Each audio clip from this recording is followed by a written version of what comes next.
આજની ધર્મકથા. પ્રણામ. એક સાધ્વીજી ભગવંત. આ કથા સિરીઝમાં શ્રેણીમાં આપણે એક પછી એક ઉત્તમ શ્રમણી ભગવંતોના જીવનને વંદન કરવા માટે બેઠા છીએ. ગઈકાલના ક્રમથી આપણે આગળ વધીએ. એક સાધ્વીજી ભગવંત જેમણે નેમી ચરિત્રના આધારે પ્રાચીન ગુજરાતી ભાષામાં ચારુચંદ્ર ચરિત્રની રચના કરી છે અને આ ચરિત્રમાં પદ્ય સંખ્યા 254ની છે અને 14 અલગ અલગ છંદોનો એમાં પ્રયોગ થયો છે. જ્ઞાની અને રચનાકારમાં સાધ્વીજી ભગવંતો પણ એટલા જ અગ્રેસર થઈ શકે છે એનું આ એક સરસ મજાનું ઉદાહરણ છે.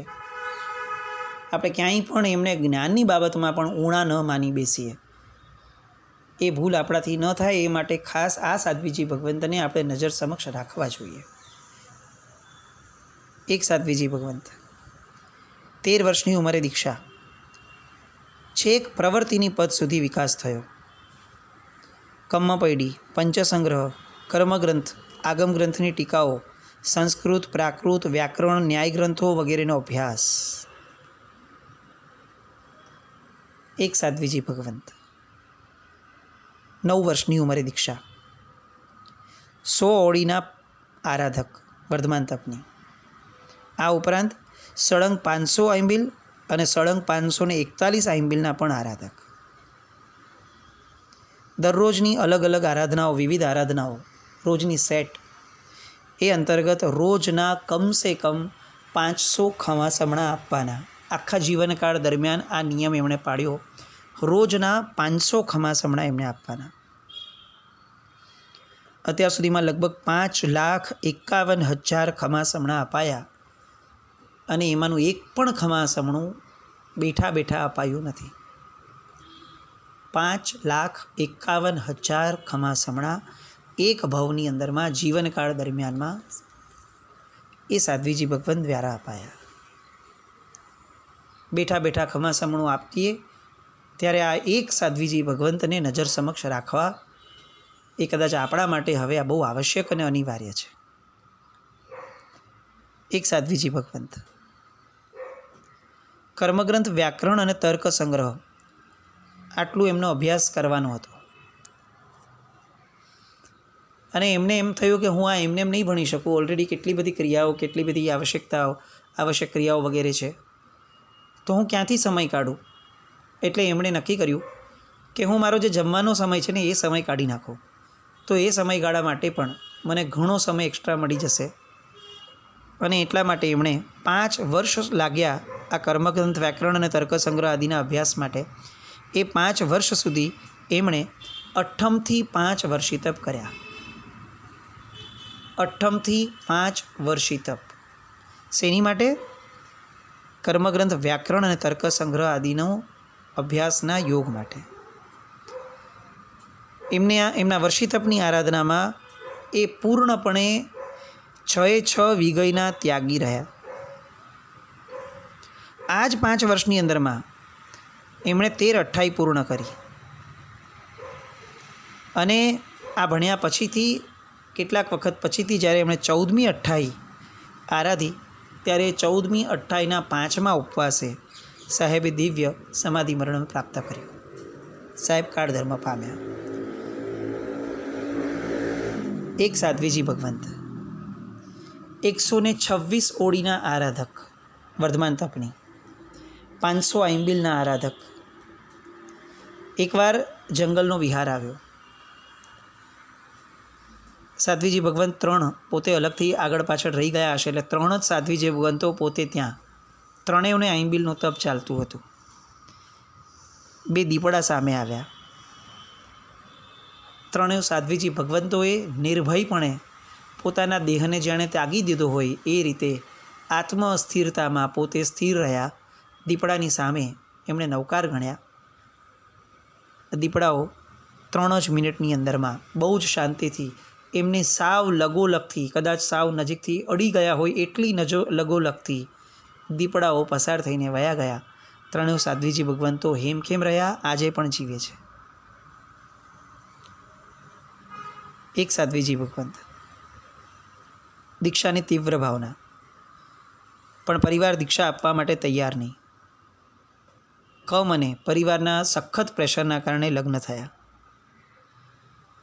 પણ લગ્ન પછીથી દીક્ષાનો અંતરાય તોડવા માટે 16 વર્ષ સુધી કાચી 6 વીઘઈનો ત્યાગ કર્યો. લગ્ન જીવન કેવું હોઈ શકે? વૈરાગી આત્માઓના વૈરાગ્યને તોડવો એ ઇન્દ્રો માટે પણ શક્ય નથી. આ વાક્ય આજે પણ શક્ય છે. સત્વ કોને કહેવાય? ચારિત્રનો પ્રેમ કોને કહેવાય? માનવ ભવનો એક જ સાર, સંયમ વિના નહીં ઉદ્ધાર. મારો ભૈલો દીક્ષા લે, વાહ ભાઈ વાહ, વાહ ભાઈ વાહ. આ બધું બોલવામાં આપણે જેટલા અગ્રેસર છીએ, બહુ સારું છે, અનુમોદનાનો ભાવ છે, પણ આ અનુમોદનાનો ભાવ અંતિમ નથી. એ આપણે સમજવું પડશે. આપણે આદર્શ રાખવો છે તો આવો રાખીએ. લગ્ન થઈ ગયા તેમ છતાં પણ દીક્ષા ન થાય ત્યાં સુધી કાચી 6 વીઘઈનો ત્યાગ 16 વર્ષ સુધી રહ્યો. 16 વર્ષ પછી એવું લાગ્યું કે હવે એક પણ સમય મારે, એક પણ મિનિટ મનુષ્ય ભવની બગાડવી નથી. એટલે એમણે 6 મહિના માટે મૂળથી 6 વીઘઈનો ત્યાગ કર્યો. બંને પરિવારો ભેગા થયા, પિયર અને સાસરાના, અને 6 મહિના થયા મૂળથી વીઘઈ ત્યાગના. અને બંને પરિવારોએ ત્યાગ સમજ્યું, આ ત્યાગને, અને એમણે દીક્ષાની રજા આપી અને પછી દીક્ષા થઈ. ચારિત્ર જીવન એ સહેલું છે એવું માનવા જેવું નથી. ચારિત્ર જીવન માટેના પ્રયત્નો અને પરાક્રમો પણ સહેલા છે એવું પણ માનવા જેવું નથી. એકે એક ચારિત્રધર આવા કેટલાય પરાક્રમોમાંથી બહાર આવ્યા હશે. એક સાધ્વીજી ભગવંત લગ્ન થઈ ગયા હતા. પોતાને 7 સંતાનો હતા. 7 સંતાનોમાંથી 6 સંતાનોને એમણે પોતે શ્રાવિકાપણામાં રહી અને દીક્ષા આપી. છેલ્લે 70 વર્ષની વયે એમણે દીક્ષા લીધી. 28 કરી. રોજ નવકારની 100 માળા, નવકારવાળી 100 જેટલી રોજની, એ ગણતા ગણતા મૌનપૂર્વક પાછળથી તેઓ જ્યારે કાળધર્મ પામ્યા ત્યારે કમ્પ્લીટ મૌનપૂર્વક પોતે પોતાના દેહને વસીરાવ્યો. એક સાધ્વીજી ભગવંત પોતાનો દીક્ષા પર્યાય 45 વર્ષનો, અને એમણે પોતાના 45 વર્ષના દીક્ષા જીવનકાળ દરમિયાન સિંગલ ટાઈમ પણ નહીં, 45 × 360 ડેઝ કરીએ, અને એમણે જેટલા દિવસો વાપર્યું છે એમાંનો એક પણ વાર સંયોજન સાથે નથી વાપર્યું. 45 વર્ષ સુધી સંયોજના વગરની ગોચરી વાપરી. રોટલી અલગ, દાળ અલગ, ભાત અલગ, દાળ અને ભાત મિક્સ નહીં કરવાના. કોઈ પણ 2 દ્રવ્યોનું સંયોજન નહીં, એકલા દ્રવ્યો વાપરવાના. 45 વર્ષ. એક સાધ્વીજી ભગવંત એમના જીવનમાં તપશ્ચર્યા કેટલી? 30 ઉપવાસ એકવાર, 36 ઉપવાસ એકવાર, 45 ઉપવાસ એકવાર, વર્ષિતપ 4 વાર, એકાંતરે 500 આંબિલ, 131 અઠ્ઠમ, વિષસ્થાનક તપ 20 વાર, 16 ઉપવાસ, 11 ઉપવાસ. તપશ્ચર્યા એ કેવી કર્મોને બાળનારી છે એ સમજણ કદાચ આપણામાં આવી જાય ને અનુભૂતિ સાથેની, તો આ ગુરુની, આ સાધ્વીજી ભગવંતો એ આપણી માટે ખરેખર આપણે એમના જેવા બનીએ એવું જીવવા લાયક આપણે બની જઈએ, એવો આદર્શ રહે. એક સાધ્વીજી ભગવંત 20 વર્ષથી એ આજે જીવે છે. છેલ્લા 20 વર્ષથી આ સાધ્વીજી ભગવંત દરરોજ જિનાલયમાં 108 પ્રદક્ષિણાની આરાધના કરે છે. વિહારમાં જાય, ક્યાંય પણ નાનું દેરાસર, મોટું દેરાસર, ગમે તે હોય, રોજે 108 પ્રદક્ષિણા આપવાની અને આપવાની, જિનાલયની, ભગવાનની નહીં.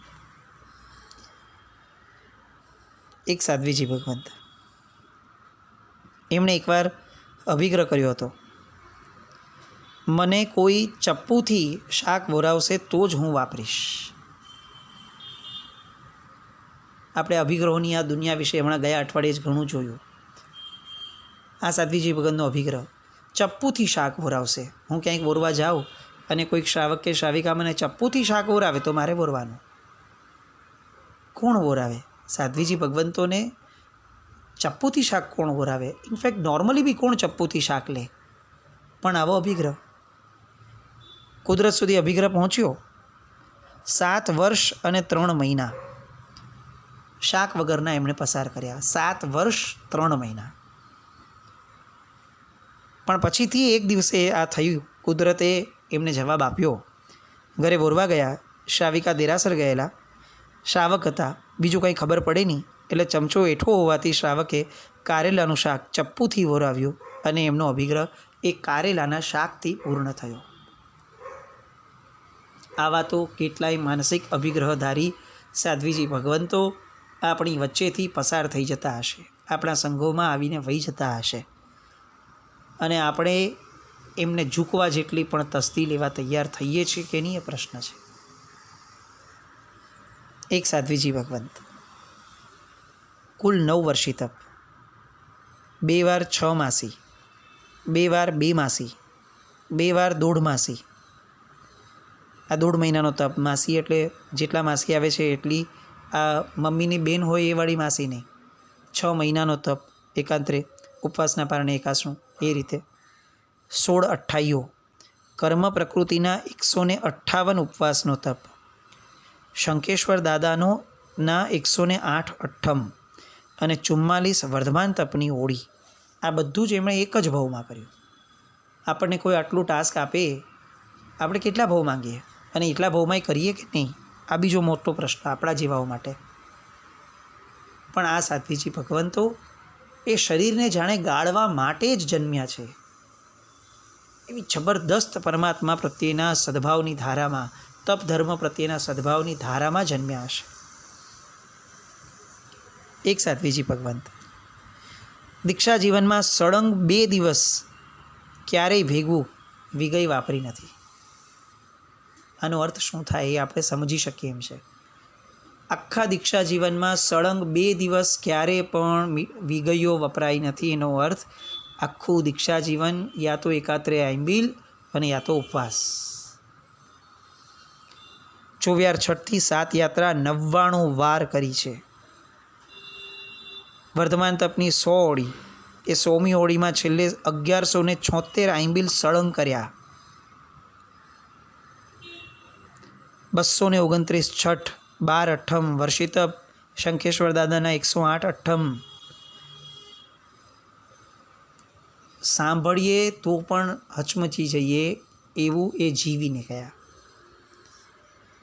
એક સાધ્વીજી ભગવંત, 100 ઓળીના આરાધક, વર્ષિતપ, માસક ક્ષમણ, કર્મ પ્રકૃતિના 158 ઉપવાસ. આ બધી આરાધના, એ આરાધનાની સાથે સ્વ અને પર સમુદાયના લગભગ 250 સાધ્વીજી ભગવંતોને એમને પ્રકરણ આદિ ગ્રંથોનું અધ્યયન કરાવડાવ્યું.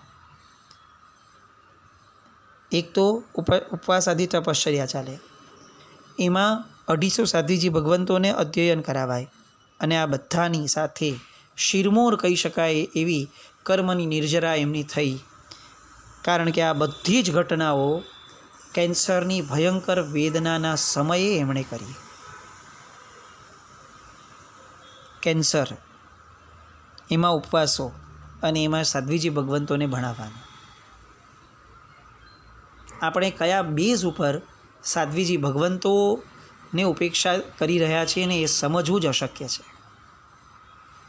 એક સાધ્વીજી ભગવંત 16 વર્ષની ઉંમરે દીક્ષા થઈ અને 18 વર્ષની ઉંમરમાં 4 જ મહિનામાં ઉત્તરાધ્યયન સૂત્ર આખું કંઠસ્થ કરીને સંઘને સંભળાવ્યું. આખું વ્યાકરણ માત્ર 4.5 મહિનાની અંદરમાં કંઠસ્થ થયું. એક સાધ્વીજી ભગવંત પોતાના આયુષ્યના 90મા વર્ષે 98th યર વર્ષિતપ કર્યો. 96મા વર્ષે 7મો વર્ષિતપ ચાલુ હતો. એ 7મા વર્ષિતપની અંદર એમણે સિદ્ધિતપ કર્યો. 97 વર્ષના આયુષ્યની અંદરમાં એક પણ વાર પોતે પોતાનું પડીલેહણ કરવાનો લાભ કોઈ બીજાને આપ્યો નથી. જાતે જ પોતાનું પડીલેહણ કરવાનું આવો આગ્રહ. આવા કેટલા સાધ્વીજી ભગવંતો. એક સાધ્વીજી ભગવંત રોજની કમસે કમ 50 બાંધી નૌકારવાળી ગણવાની આવું એમને જીવનભર માટે કર્યું. 143 વર્ધમાન તપની ઓળી કરી, એમાંથી 136 વર્ધમાન તપની ઓળીઓમાં એમને તાવ આવ્યો હતો. આ એમનું ફિક્સ કર્મ હતું, જાણે કે બધી જ ઓળીઓમાં એમને તાવ આવે ને આવે જ. ગિરિરાજની 5 વાર 99 યાત્રા કરી, 2 વાર આંબિલથી 99 યાત્રા કરી. 82મી ઓળી ચાલુ હતી અને એ પોતે ઉપાશ્રયમાં સૂતા હતા અને એ સમયે એમના પગ ઉપર અચાનકથી ક્યાંકથી આવી અને સાપ વીંટળાઈ ગયો. કોઈ પણ જાતના ભય પામ્યા વિના સાધ્વીજી ભગવંતે ફક્ત અને ફક્ત એને નવકાર સંભળાવ્યો. 7 નવકાર ગણાયા અને સાપ જાણે 7 નવકાર સાંભળવા આવ્યો હોય એ રીતે એણે ત્યાંથી વિદાય લીધી અને સાધ્વીજી ભગવંત નિર્ભય રીતે એ સાપના ઉપદ્રવમાંથી નવકારની શ્રદ્ધાના પ્રભાવે બહાર આવ્યા. એક સાધ્વીજી ભગવંત એમના ગુરુણીએ 21 સિદ્ધિ તપનો સંકલ્પ કર્યો હતો. એમના 6 સિદ્ધિ તપ થયા અને પછી ગુરુ ભગવંતનો એક્સિડન્ટ થયો. એમના શિષ્યા એમણે ગુરુણીના સંકલ્પ મુજબ 21 સિદ્ધિ તપ પૂર્ણ કર્યા. એક પણ સિદ્ધિ તપની એક પણ બારીની અંદરમાં ક્યાંય પણ વિહાર અથવા કોઈ પણ જાતનો પ્રમાદ એ ઉપવાસના કારણે સિદાય એવું કંઈ જ નહીં. બધું જ નોર્મલ. ગુરુ ભગવંતની સમર્પિતતા, ગુરુ ભગવંત પ્રત્યેની, ગુરુ ભગવંતની વયાવચ કેવી હોય. જરૂરી નથી કે પગ દબાવીને કે શારીરિક કોઈ પણ ચેષ્ટાથી જ વયાવચ થઈ શકે. આ માનસિક વયાવચ જોઈએ. ગુરુની એક્સિડન્ટમાં કાળધર્મ પામ્યા, એમનો સંકલ્પ અધૂરો હતો, તો એમનો સંકલ્પ એ મારો સંકલ્પ અને સિદ્ધિ તપ પૂર્ણ કરવા 21. આપણે કયા જબરદસ્ત જગતની અંદર જીવીએ છીએ કે જે જગતની અંદર આજે પણ આવા દૈવત્વવાળા સાધ્વીજી ભગવંતો જીવે છે. એક સાધ્વીજી ભગવંત સર્વતોભદ્ર તપ કર્યો. 63 દિવસની 7 શ્રેણી, કુલ 392 ઉપવાસ અને 49 પારણા. 63 દિવસની 2 શ્રેણી વધારે કરી, એટલે કે બીજા 27 ઉપવાસ કર્યા અને કુલ 594 દિવસનો ઘોર તપ આ સાધ્વીજી ભગવંતે પૂર્ણ કર્યો. એક સાધ્વીજી ભગવંત 90 વર્ષની વયે પણ રોજ નવકાર મહામંત્રની 50 બાધાપારાની નવકારવાળી ગણવાની. એટલું જ નહીં, પૂરી જીવનકાળ દરમિયાનની એમની ભક્તિધારા કેવી હશે એની ખાલી કલ્પના કરી શકીએ. અહો અહો લાગે આપણને કે એમણે દીક્ષા લીધી ત્યાંથી લઈ અને છેક 92-93 વર્ષના એમના જીવનકાળમાં એમણે રોજ ચૈત્યવંદનમાં 21 સ્તવન ગાવાનો નિયમ હતો. આપણે ફક્ત છે ને આમ આંખ પહોળી કરીને સાંભળીએ રાખીએ. એવા સાધ્વીજી ભગવંતો વિદ્યમાન આ જગતની અંદર અત્યારે પણ છે. બસ આપણે એ દિશા તરફ વળવાનું બાકી છે અને આપણે વળીએ એ જ હેતુસર આ એક સરસ મજાની શ્રેણીનો પ્રયાસ છે. એક સાધ્વીજી ભગવંત. આવા એક સાધ્વીજી ભગવંત આપણને તમામ સાધ્વીજી ભગવંતમાં દેખાય એવી શુભ મંગલ કામના. જીનાજ્ઞા વિરુદ્ધ કંઈ પણ બોલાયું હોય તો મિચ્છામિ દુક્કડમ. આવતીકાલે ફરીથી આવા ઉત્તમ આત્માઓના ચરિત્ર માટે ભેગા થઈએ. જૈનમ જયતિ શાસનમ.